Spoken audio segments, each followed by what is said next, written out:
Class లో December prelims mains కొత్త class start అవుతుంది. ఈ నెంబర్ కి కాల్ చేసి రిజిస్టర్ అవ్వండి. లిమిటెడ్ సీట్సే ఉన్నాయి. పల్నాడు జిల్లా గురజాల మండలం పులిపాడు గ్రామంలో విషాదం చోటు చేసుకుంది. బస్సు డ్రైవర్ నిర్లక్ష్యంతో 2 ప్రాణాలు నీటిలో కలిసిపోయాయి. చనిపోయిన వారిలో 5వ తరగతి విద్యార్థి ఉండటం కన్నీరు పెట్టిస్తోంది.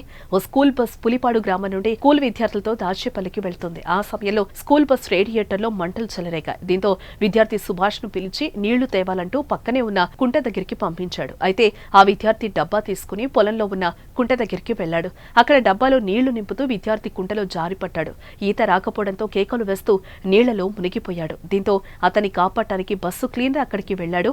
అతనికి కూడా ఈత రాకపోవడంతో కుంటలోని నీటిలో మునిగిపోయాడు. చూస్తుండగానే నిమిషాల వ్యవధిలో ఇద్దరు కుంటలోని నీటిలో మునిగి చనిపోయారు. దీంతో తీవ్ర విషాద ఛాయలు అలుముకున్నాయి. విద్యార్థి తల్లిదండ్రులు కన్నీరు మున్నీరవుతున్నారు. స్కూల్కు వెళ్లిన అబ్బాయి ఇలా అర్థాంతరంగా చనిపోవడాన్ని వారు తట్టుకోలేకపోతున్నారు. అటు క్లీనర్ కుటుంబంలో కూడా విషాద ఛాయలు అలుముకున్నాయి. డ్రైవర్ నిర్లక్ష్యం కారణంగానే 2 ప్రాణాలు పోయాయని స్థానికులు ఆగ్రహం వ్యక్తం చేస్తున్నారు. నీటి కోసం బాలుని పంపడం ఏంటని బంధువులు మండిపడుతున్నారు. ఈ ఘటనపై కేసు నమోదు చేసుకుని దర్యాప్తు చేపడతామని పోలీసులు అంటున్నారు.